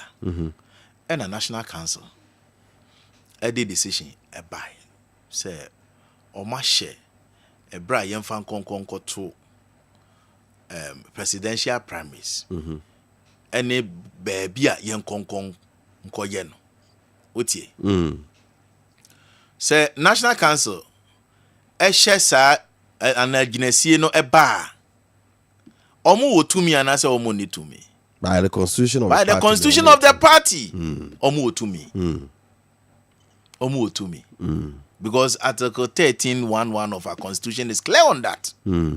So national council na best slated date I did by presidential primaries any venue into a honor is within their purview. Name say Genesia and the way Genesia say nsusuye that's proposal my boy. Since nsusuye ba say yan ne top bottom approach from where I sit it still remain a proposal. Okay. What do you say? Because the party constitution, you know, and Sheyen say ebi ayen koye top bottom approach. But say bien susuye omodi abeyi due to exigencies of time aye wom any ye nyina ye gitum say okay people are so obsessed with who leads the party. Enti adena is becoming chaotic. Enti adena yen koye no free wa eye kasa yen kofom yen cheche mu nkyere party for no say oh ye pese ye ti we free o what you say and no cry no does not change the structure of the party because Article 5 of our party constitution, you know, deals with the structure of the party, structure organization of the party. Inti was a party ni be busy on polling station, electoral area, their core constituency, their core external regional, na fe their core national. Inti a 100 year jina ho. Inti wa we mu a obi a na adwene ye ne se ye ko bia se nsusu ampen for dia be. Se no ye koja tum e conference well, conference is the highest decision-making body of our party. Sure. Conference will to me pa. Apart from say conference, intimate cancer national council say, oh, date na mwakwa akoshe no. Chinchina montontwene. Umtiye bibi akabia. Yakabia conference or power. Bana wodi say we ya ajiatu na umubego egu. We ya dia munye bida. Eno nti na de saa asem ya ba. Ebi say de bia mo start free form. Na mo de ba. Ebi say kwanya mofa so yi nipa ni bi wo police station ne constituency bi no eno kra ka ho bi na mo lose enti mo ko use that thing na dia be yi flag bearer I just say monya fom ni yi na mo ko yesoro your own views on that. On say my can say two schools of thought. You were proponents of that top bottom approach omo de aba and omo say let's maintain the status quo there be out the yemfan free honana yemfan kosro. They say no a debater koso. So it depends on baby free ba ni de wa wo chire wodiem. On say say the wa kan me do be gina against top bottom approach. Intimate wo a what raise very cogent concern say yakoto waba maybe a twam no kra no menasepo and it's true. Say we go to polling station. Na polling station anajo desuo. Anajo be tu. Anajo tu wo se wa koto. Oh, yi nipa na wie. What is them? And the massa nipa no enkuyi I mean what is that? Democracy. O de dwane nkrofo. Na wo de dwane no se nipa no. Wo ye nipa o. Ana it's only democracy. Ana obia unya 18 years. Eko and you are of sound mind. Said the constitution ne kan obia tobacco. Truck pusher tobacco. President obe tobacco. MP tobacco. Pachawati ase. Yeah. Enti emobia is very important. Eba primary sin dia bia meka say hono de nipa kuma bi na ekoshe dem akoyi. But wo wi a ukọ general elections a e ho na importance of tamp obia to be. Enti ade na wo ye no. Obia so wabusua. Wo yi na free mu no. You are being selfish. Because I will not perceive a DMP. O perceive a parliamentary candidate. O perceive a presidential candidate. In the office, I may say ya nebeboa. But don't forget. Say be a nipa no tia ne nine so. We are or no or busia or now for. It is guided by. You're from elevated voter. Se bi onabo Collins we uti anaso a omo a ono ka asem kire omo mutie no. Yes, that microphone nyina walusu obo okra wa no nature constituency exactly no, over the years walusu omo nyina. What you say bia me se me wo me na se po a na me se bia me nhia enough me wo me na se po a obehu se nya Collins nko ana eko a lot because me wo young people bebre me ma nature omo politics o anyankopon wadom wo mo so eko a da bia de kai say papa ni omo godfather ni enti zebi I say akoko batan na woto ne bo e bia sa time no ne ma no na ne ma no kra e ma ho na wo hu se ne ma ne di echi na woto ne bo a na woto fom se etim a ne ma ne wadwene ne ma no dodo na egu ne ho no wan ne behwe wo mo aduane be no mo bedi enti sa na politics ne ye no. So decision be a will take be a once you say election. Open election, no. Open yourself for competition. No after competition, no, there ought to be cooperation. And you know, also your party ni na say anko ama no nche say and say. And no nche say be a wo nya kwanya meye be a delegate, you know. Party no. And say na inipa ni ahuru mi no. Enti but no so no set you. Yes, we to Momone for now. The bottom line is much as say make about say be very transparent. No, the principle is that say a part in Kwana would do one kwakoshe mu dia. then the party's interest must prevail. And on the venom case, young pennyphone so we not too weird, yeah. Yabesa and Kabomu. Ubami Mafia, we na se party, no, you name a Kabumunya. Oh, what's as far we interest you? That means some interest. Leadership decides everything. Into the make person make can say. San someone na wo kwa kodi unu say what dwene ho de akwa akira wonye. Okay. Because you obi an ode boneche. Obi o wa wo ye ni bibia. Some are vindictive. Me say wo ye made na menya ekasa kakra bia. No we. Me Omo nkasa no. Obi o ha nkasa. Silence they say is good. It will say when nyame na sepo. Obedi unsemone when do unsemone a ompie med. On fa no kran share campaign. So at the end of the day ebe kwati ya party no. So they also party pen for ye say. Ya call election. There be am cancer same way. Election say call ye no. Bosumo no better na no. Ono chiro na chiwade. Ya call election and na ye hunu say people were apathetic to our cause. So as a result of that, apathy akwati ayen. What did they mention? Because her results now, all things being equal. O share 2012 data now. Clearly, in fact, Ashanti region cry now NDC. And so hun samrane or 33%. No, one who say we share difference a bear muna a less than 25,000 votes. Ashanti. What? And people for the one and to happen. And you protest. Yes, I will find out. Fantastic. And it's uncle for no man to happen. In politics now, you don't need to disclose your strategy. Because me will be a one kwanko to a baby. Say me, maybe I'm a national organizer of this party. Quickly, I will assemble a agency. Magic book no. What is the meche be audit? Say what to aba your present. Say one kotoa. We absent. Absent for no. Yeah. Me true be the me true. We organize our yes, we look for them. Okay. Eti by the time I bedru you know na sankrofo no de mu so o ma meto. Eti me wo message ni a chopa bi a me de koma wo mo. That's right. Direct.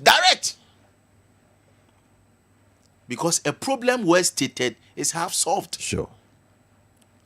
What you say? Indeed, now microphone we customer report will quick report no.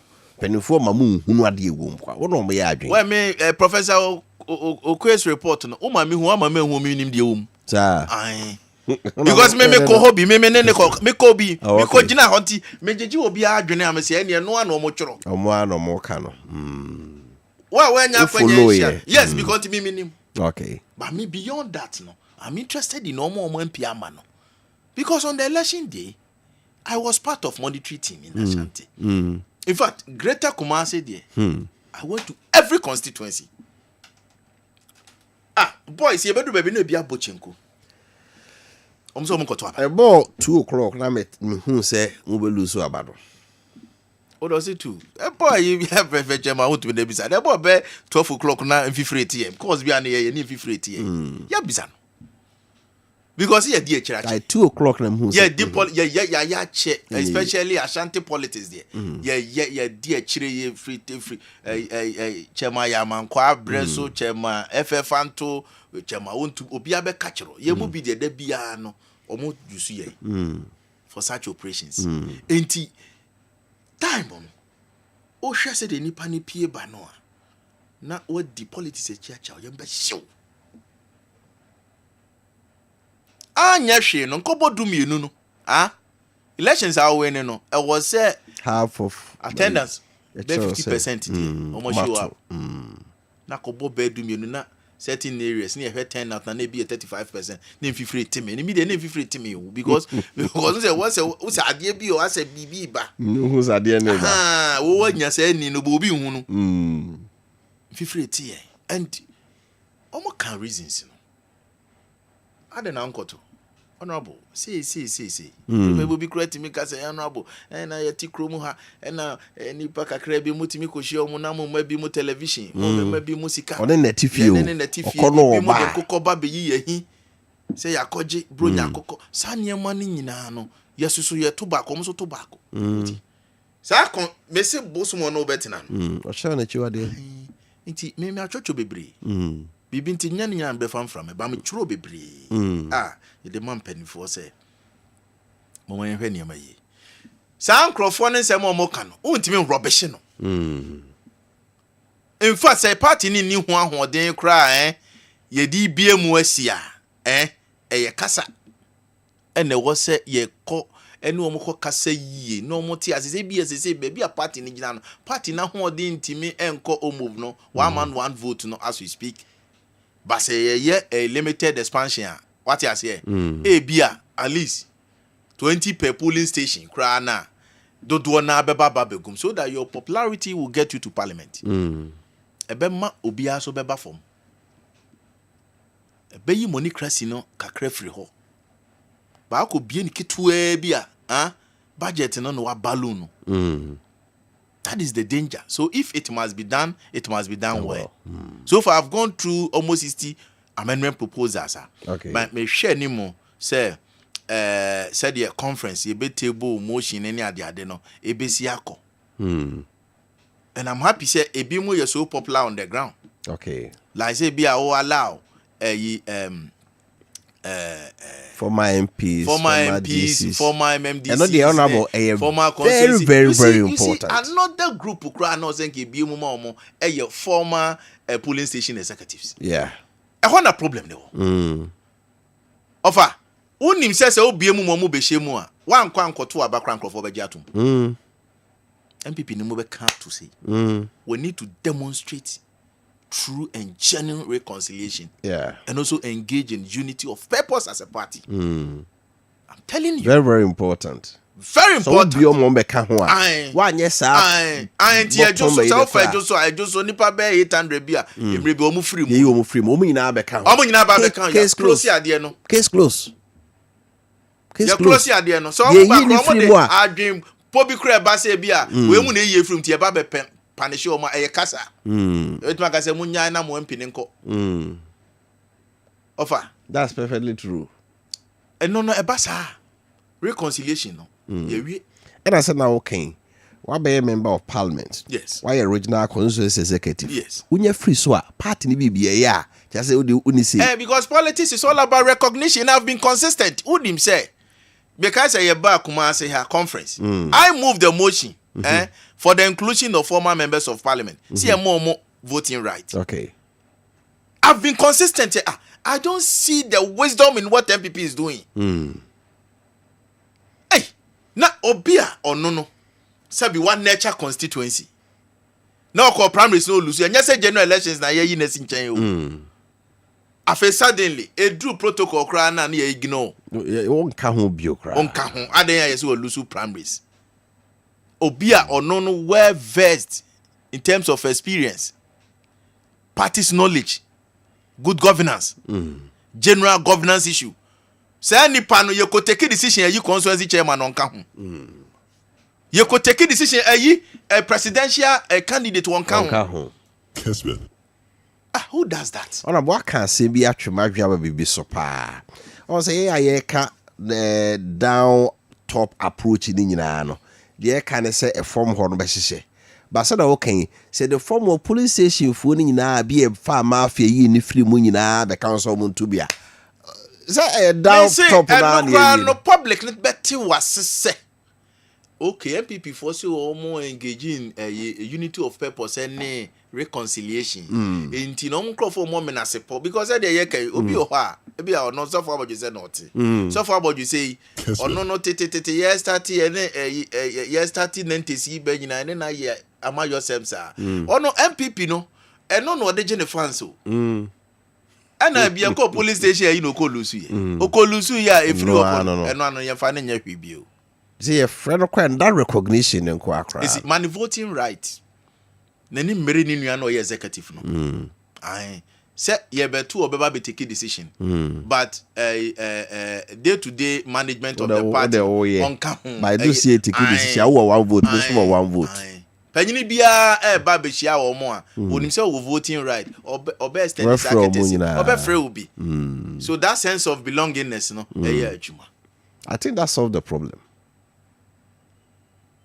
I don't know. Me you are paying the cabinet, JJ Paul. Engineer, baby, I'll be a child. Now, yes, because what table such proposals. So, from what I said, yes, you know, you two say Sikasem near the but to be honest with you, so we are now 1 year, and you maintain status quo. If not, you trigger our process, no, now you are man see for more year. Well, if you want to say, oh, young funny patun come. And it now they are not come do executive now police station. Because and your constituency be a crown almost a problem. Because your constituencies be your Sebi na may you were free, especially often constituencies be a crown and you're competitive. Baby, are competitive, no, you're bien fan say be a Kumasi.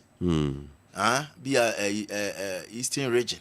Na say be a voter region for NDC. Baby, a competition ye key. Go in a year. A primary sir. Kumasi awori. Probability say oh ye MP no be 98%. What you say? Anti ne hono enibre eba ho. Emo obi timi hwe nyame anim ayi ni nuamu frim. Kwada so. Ye from so mo beduru na kwada so. Yes ye nipa na wi. Ya to aba na wi. How? Ya to aba na wi. Mention of crowd there, ya aba no mama yanto. Because ye memento ume microphone free mo. Ya bre party hu sei. Ya adwuma bi mo ya adwuma mi nimpanfo bebre. Omo ya adwuma. Na sa microphone no because of ebi obi person DMP and not one MP sunti no. Ya say be you omo free. Who you omo free for dem? E ya election no say we dem. Oh yeah. Enunti no unim say. Microphone bebre nim me na mempe manso. Na me yam adwene say on say dru baby a say wonyini wo ade bia wonyini wo ti dru baby na ache say wotim say fe wonyini enti no do bia ye bia na wabu aniche keke na okọ baby unim say mention no for instance there was a decision omoko take no okokomlemle bibi ntime mompen for me ensa no omo ye say mention of elections no ye to polling station the be any say electoral commission they were created the account no yeah, the MP no 22 polling station, the incumbent. Yeah, near where near me Crawford near there. Yeah, Mamon 9. Yeah, we are Obia Sebi. We're free mo, we're woo. Obia were too quaint bia. Ewa born him no. Yeah, the MP no one she. Obia na me ma election, me ma lusu be 4-5 votes no. Obia him says our primary so the Collins be winning no. You continue to take his decision no because you person will be call.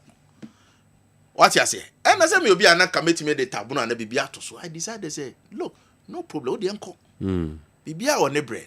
I will still contest to prove a point say will be your time at be onya machiri and results ne buy no. Omo hunu say had it not been that decision you take here say sir omo induce delegation more almost 200 votes at the man minu akosia. I would have beaten him. Straight away. Yes. Agrono sanity. Enti no bia me na me home so what almost did the same decision no ekodi obi ewo yendi. Almost the encry bear two constituencies almost did the same decision in Nkrofo. Enti amabi mo enti man ko contest. The omo man ko contest no so obi so wa chitafo. Enti no omo fa kwan bi so yi se nipa ni free mo no. Say uncle. And you know we are being say, Sam Menasepona ye be brave. Tancrophone nyina no, obi oha covertly. Obey your drumetia. NFL covert and sabotage. Obi also on suro, obey benimu overtly. Obey direct attack, obey attack mo aye drumetia. One way crobenya defectors obey call NDC. Enti issues na da hon. Ehia critical political surgical operation. Ye betimi. Ye gani ye so a. Enkunimdie no. Trust you me. Winning 2028 no. Eye more easier than 2032. Why? Yes. Why? Where? abana ye kokoto ye no enye se na NDC fo na no mo ho akono saa o. Okay. Results of the votes. Results no na say all things being equal. Say NDC na no mo ho akono pa Combos no be ka be hu say ye kra ye krofo bebre na no mo bobo so mo nkoto no. Om be ka koso NDC die ne so. But omo register protest be say yanko. So what be ye from? Why you into more monko ye mo ade. Ekotie papa. Ekotie papa. Enti ade ne siewie. Ye hu na no. Na ye se ye bu ye ne aguso. Ye hwe ne ntu hu anamo.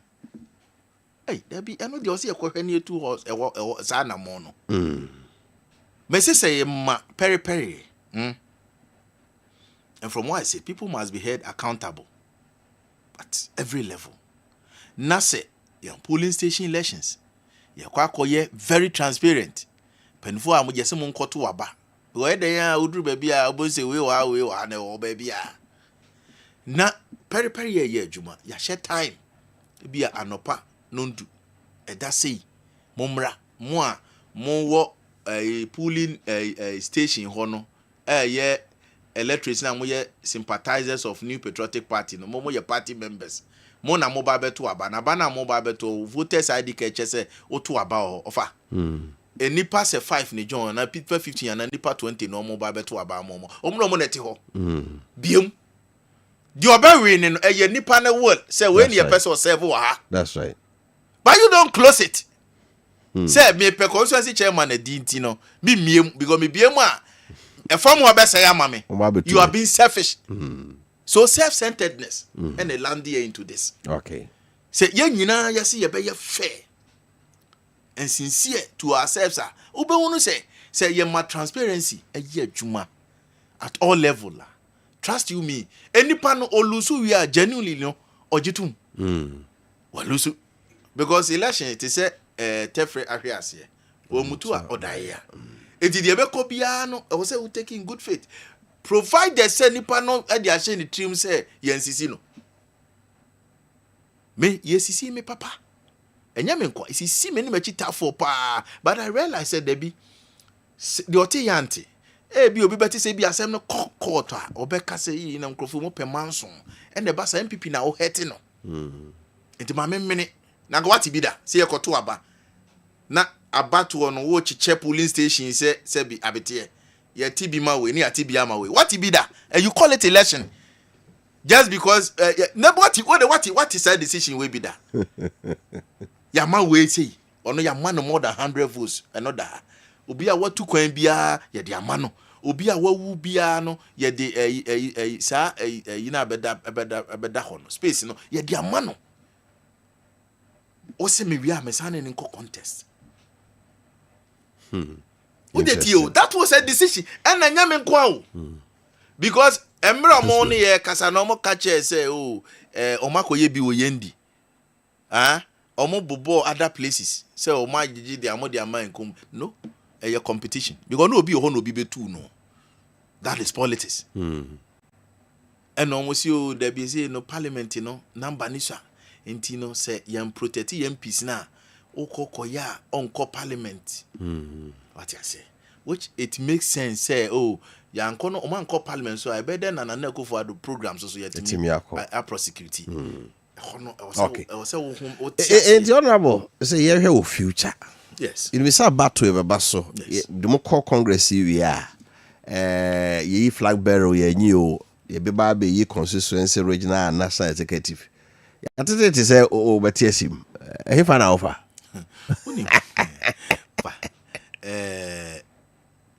national office we call in fact in penny 4 to be honest with you your course are you so many people Ashanti region Greater Accra northern region because you say be named there but many opportunity to campaign with Dr. Matthew Poko Prempe, Dr. Napo. In fact, you crisscross the whole Ghana. Okay. Na o ma me so be kwan ni me amenua dana bi nti no dro ba bi a microphone no na o ye MC o ye say ti enkrofo bibre hu bibi so sa o memu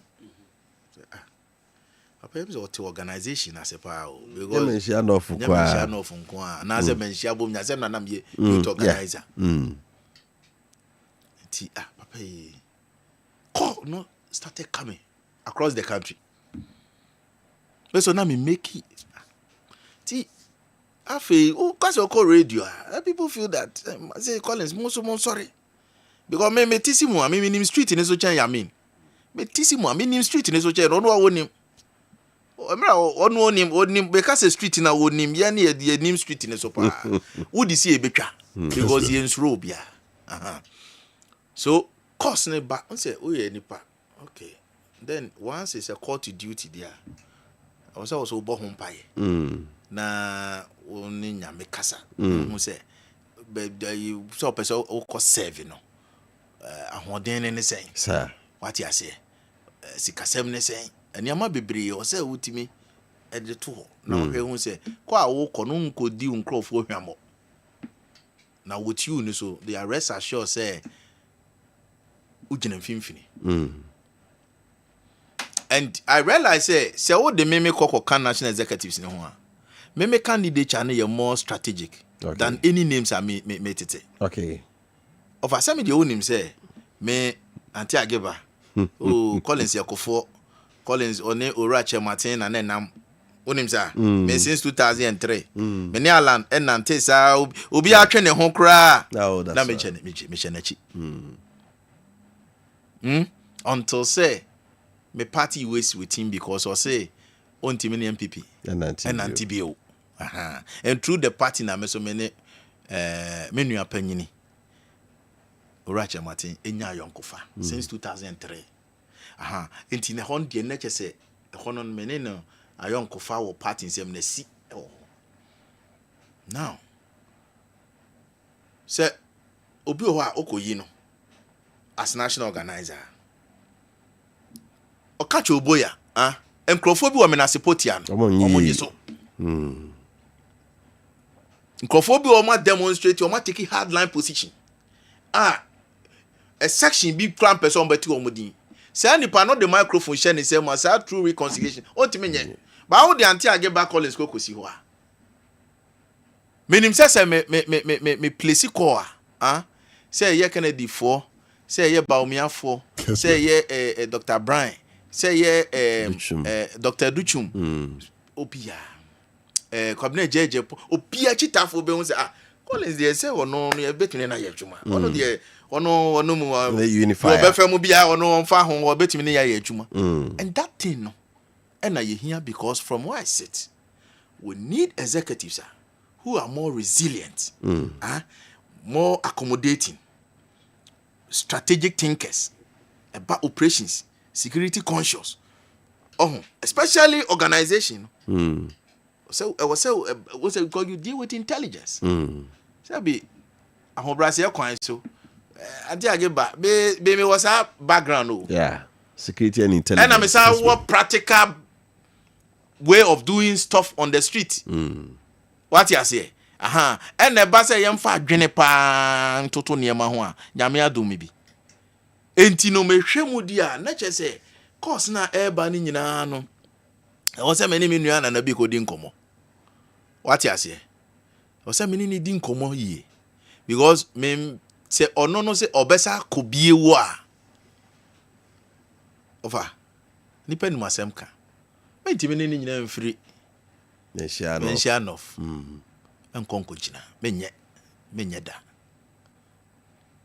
na emumu no said over the years me wa assistance bi a me de boa no so no me koso de aboa okay na emu nsa akonya ne ba na o se o menua panyini wona sa abre o so se o so koko gina mu a eno so no ebema party for no ahoden what you say and at the same time so no course so I may say nya from a constituency menja no for no so ka say honorable still ya feel because wo niema bibra na wo de wo ye o wo sen ka ho anko aye wo niema nyina ewie enti no still abra if nothing at all if you grow from ekosi duase mention of akwan nyina and namoso and na ne amoakwata mo beto ho a wo de ema yen asfata e wo ho nyina school dan a wo sisi ye what you say in fact astroturf na mawie bibia wo se yetimi eye ene yeyi mi firi mu a yeyi wo firi mu so a woni ano Kessben kasa abri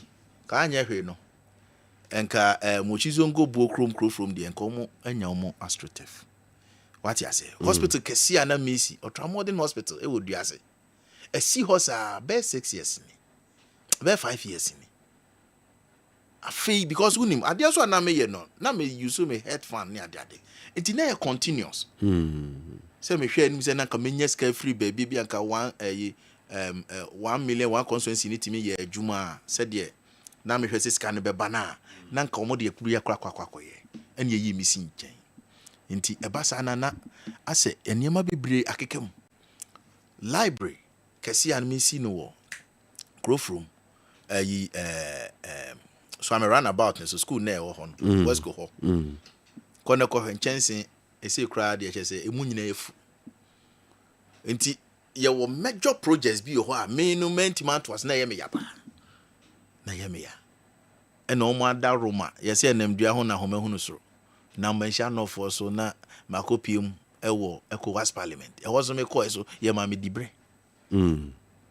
rapporteur on committee on health okay chese ni nyina no ulusu parent seat so automatically no ni nyina abo ni nyina abo oze ho de na nka me ko na nka menya dollar kakra de e de bia bre wo mo ze no mo anu mo nim se na me yesu obu kire wo mo ba ni nyina no antimi e ho no antimi amba ho enti offer as we speak we nyina possible elections e da ye nim whether they say unya fair more no you see on say me bie key no go national organizer and the no negotiable and me chenuti no many no be din komo finally many the current national organizer na be din komo finally na afi ginaye no any ada ho so that ye move na ye move and ye move so there any obi abebo ne nsema mai no there because your party no the party no said the American we must win and win big once again because yakoto eyi yempanifo wia your opposition ahon ya ben bi o wo aban mu na onua bi didija o ya na ya wo na ye ba opposition ye obeya ne se odu nua bo ne be che no ye de ye ho bo ne chiche ye ne a MPP ye nkrofo said na America no say operational wise no me ye nkohwehwe wo ye mo ne agade ne wo nkasa ye no mo kasa wia o ma baba beka ho afi na party na be ye formidable okay then we move into ne basa na e ma party no so ho ye den and I strongly believe that party no as a vehicle no say yan hye ni ye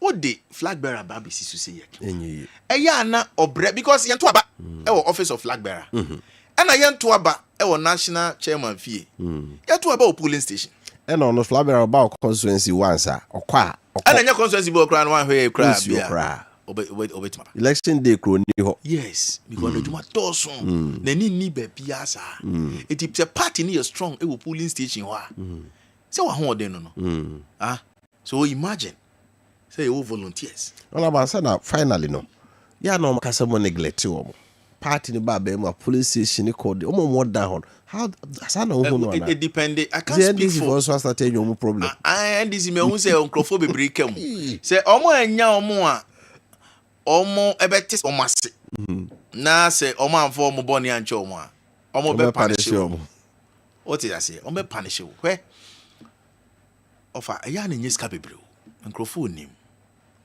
and they say you onkrofo bebre bi okra bi a free parliament but bi kra open na ho hye dem ho no and you will be also ultimately say free parliament but still relevant it depends on the way you carry yourself one any can say wo matu me it determine how you should behave it is a me say eno ama ene ne ba na amaduane na mkodia say me o say kromu nko ade a me kwa kodidi oti de meche no me nka say ne ya pagya me de makọ ECOWAS inti restaurant na me didi ene niema baby akase because e basa se power is it wa afi now say you become hanging what you say but say ni tem bia no we connected to grassroots eno no power is it to kra unhye de hunu ni ye na meka sebu aya na nye sika bebre okay kakra obenya no wo de ye regular meetings so omoba TNT bi across board ona bo kra ba wo fie ehwe omo eno kra ya fight the move of metimi bi wo ha delegates we bebrebe obia no obia ba ba gene cylinder jana so mo delegates obia ba ba gene cylinder stove wonim nebo obi ma cylinder ni stove yes okay bisa omo mai omo ajo omo to ma dryers omo pam ade omo nyina omo ko school books literature books what sana na me ye obisa omo a wo de ye phone ne bisa emroa ne isabi omo a yifoi kunafo yi 2 days ago ko mo shizongo na me kunafo ni bi o omo de chese omo dabi ombo mpa mame woni yentia eya na nya bebi bebre o se wo no omo yesa na ye betu omo bre papa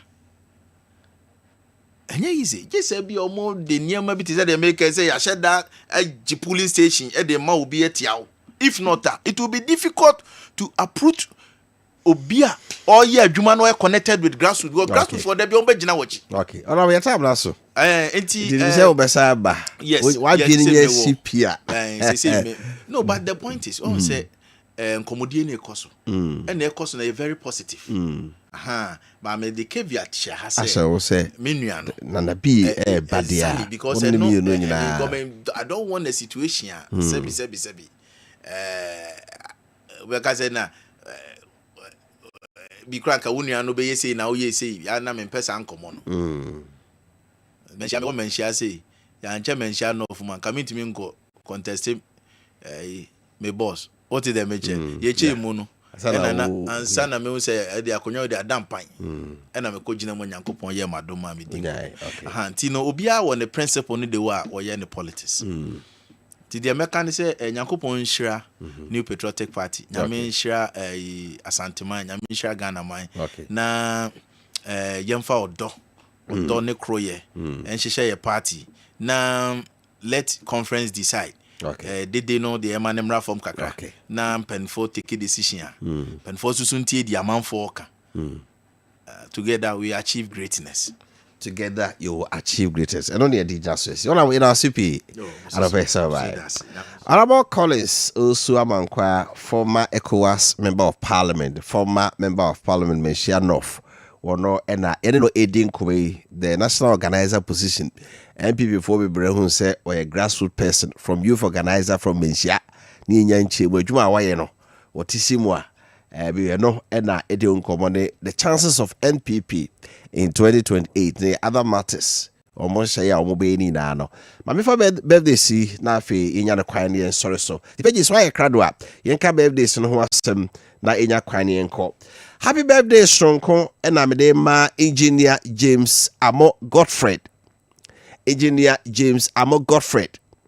director of Department of Urban Rules VAT Amo Godfred na Washington region ha the Juma power ye now so be say Ministry of Roads and Highways penifu edimu akotrepa urban rules ono pani oda no yiro abo girlfriend na hwenu foni e wo TV no so no e de nyankopon de afe aka ne nkwa na ho we na e de ema no free adofo nyina menua Isaac eje kwache your public relations officer energy ministry woni adofo nyina so nyame kosora na onye okese.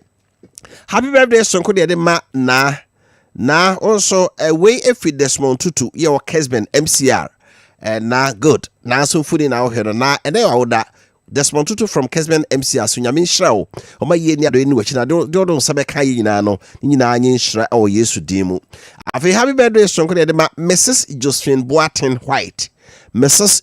Boateng White was I pray that God answer your prayers. This coming from your sister Inspector Fosti. Or say I love you so much. Inspector Fosti say Mrs. Josephine Boateng White. Nyamenyo kesiye. Happy birthday stronko de ma princess we free ima ɛwɔ Kessben Media and Cry. Was a princess also that or so Yankopon Trewashim, na the other Sabekana and Yinshra. Happy birthday, Mrs. Lily Gani. Mrs. Lily Gani, wait if you don't pay Honam, your husband, and Nana Ujam Buama, and not Ujam Buama, or sit Yaminko Swan Shaw. Happy birthday, Strong Coat, the Catron on the Edema, private and sponsor of Two Field Ordnance Company Limited. Armed Forces Old Barracks Kumasi, private and sponsor of Two Field Ordnance Company Ghana Armed Forces Old Barracks Kumasi. Also there was made the good Lord have favor on you. We if your colleague also and what they so maunano. Pebbles for and I think we say and our colleagues also manqua and a bell ye. I'll take you in Kamala Mayana Simiano at the mic. Tomorrow is another day. Medeni Kofi Appiah message here. Be sorry so now say Joe la Kanya Buja for our trust on the Milford Ash in the no so I trust so at the Amamo. Yakramo. We'll be right back. We'll be right back. Gotta pay some bills. Hello? Kwagu, mede asempa mo, aboma ma. Akwa no, asempa be no. Sana so bra peso sidai. Na mo pa asase asem no. Ayare, what's up? Manya bia ma. Ye fra ho Chapel Hill community. Where the gated community. Ana we fasa. E was Santasia nyinem asase that level kama. Ye demarcated design into a community. Oji wo dia. So our plan dada. Eno ani se wusi. So when you plan now be here architect any